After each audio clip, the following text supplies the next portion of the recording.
Friends, welcome to D3 channel. இன்றைக்கி செம்ம டேஸ்டியாக உருளைக்கிழங்கு பொரியல் எப்படி பண்ணலான்னு பார்க்கலாம். இது செய்கிறதுக்கு டைம் ரொம்ப ஷார்ட்டாக தாங்க இருக்கும். ஆனால் டேஸ்ட் ரிச்சாக இருக்குங்க. ஸோ இப்போ என்ன பண்ணலான்னு பார்க்கலாம். நான் இந்த உருளைக்கிழங்கு பொரியல் பண்ணுறதுக்காக ஒரு 5 உருளைக்கிழங்கு எடுத்திருக்கேங்க. அதில் மண் இருக்கிறதுனால ஒரு 10 மினிட்ஸ் நல்லா தண்ணியில் ஊற போட்டிருக்கேங்க.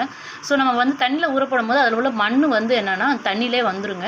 அதுக்கப்புறம் நம்ம அதை கழுவி எடுத்துட்டோம்னு வச்சுக்கோங்க. கொஞ்சம் கூட அதில் மண் இருக்காதுங்க. நீட்டாக நமக்கு க்ளீன் ஆகிடும். ஸோ இதை நம்ம 10 மினிட்ஸ் ஊற வச்சாச்சுங்க. இப்போ நம்ம கழுவி எடுத்துகிட்டு வந்துடலாம். ஸோ நல்லா கழுவி எடுத்துகிட்டு வந்தாச்சுங்க. கழுவி எடுத்த பிறகு பார்த்தீங்கனாலே தெரியும், நல்லா பளபளன்னு எவ்வளோ இதுவாக இருக்குது பாருங்கள். லைட்டாக கூட மண் எதுவுமே இல்லாமல் நல்லா நீட்டாக நமக்கு க்ளீன் ஆகிடுங்க. ஸோ இந்த மாதிரி தண்ணியில் ஊற வச்சுட்டு அதுக்கப்புறம் கழுவுனீங்கன்னா உங்களுக்கு கழுவுறதுக்கு ஈஸியாக இருக்கும். அதில் உள்ள மண் ஈஸியாக ரிமூவ் ஆகிடுங்க. இப்போ இதை நம்ம ரெண்டாக கட் பண்ணிடலாங்க. கட் பண்ணிவிட்டு நம்ம வேக வைக்கலாம். ஸோ இதை நம்ம கட் பண்ணி எடுத்து வச்சாச்சுங்க. அதை கட் பண்ணதை நம்ம என்ன பண்ணுறோன்னா குக்கரில் போட்டு விசில் விட்டு வேக வைக்க போகிறோங்க.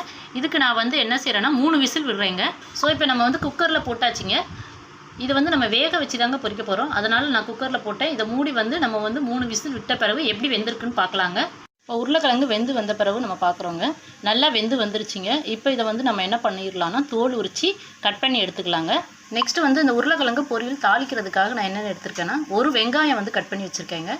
அதோட பெருங்காயத்தூள் கொஞ்சம் எடுத்திருக்கேங்க. சோம்பு தாளிக்கிறதுக்காக எடுத்திருக்கேன். அதோட கரம் மசாலாவில் என்ன எடுத்துருக்கேன்னா பிரியாணி இலை 1, 2 கிராம்பு, ஒரு சின்ன பட்டை எடுத்திருக்கேன்.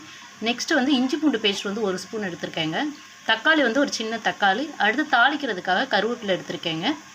இப்போ உருளைக்கிழங்கு எல்லாத்தையுமே நம்ம தோல் உரித்து எடுத்தாச்சுங்க. அதுதான் இப்போ நம்ம பார்க்குறது. அதை இந்த மாதிரி சின்ன சின்ன பீஸாக கட் பண்ணிக்கலாம். இல்லைன்னா கிழங்கு என்னென்னா பெருசாக இருக்கும்.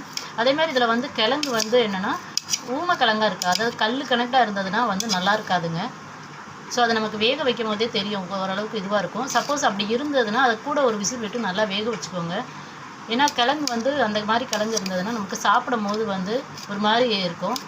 இப்போ நம்ம தாளிக்கலாங்க. அதுக்காக நான் கடாயில் எண்ணெய் ஊற்றிருக்கேங்க. எண்ணெய் காஞ்சோடனே சோம்பு போடலாம். இப்போ சோம்பு பொரியட்டுங்க.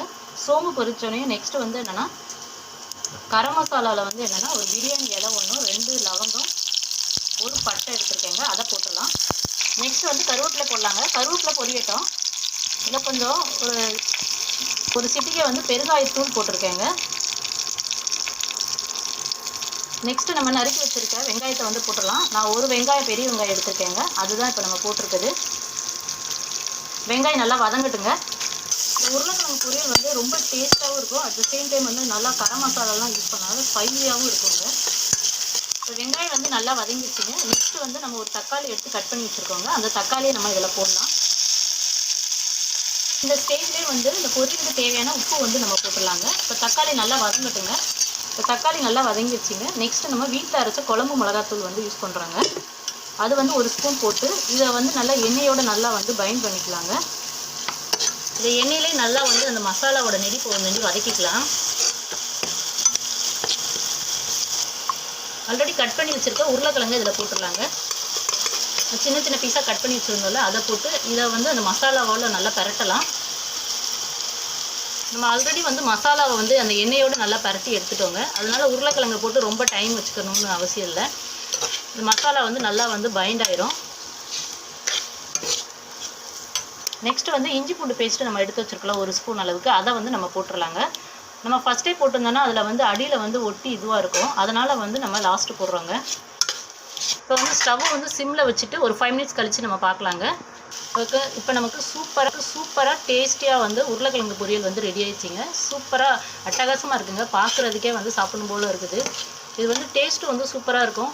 இன்னொன்று செய்கிறதுக்கு டைம் அவ்வளோ டைம் எடுத்துக்காதுங்க. நம்ம உருளைக்கிழங்கு குக்கரில் தான் வேக வச்சு ஜஸ்ட்டு தாளிக்க தான் செய்கிறோம்.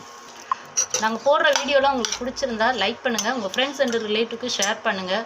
மறக்காமல் D3 சேனலை சப்ஸ்கிரைப் பண்ணுங்கள். Thank you so much.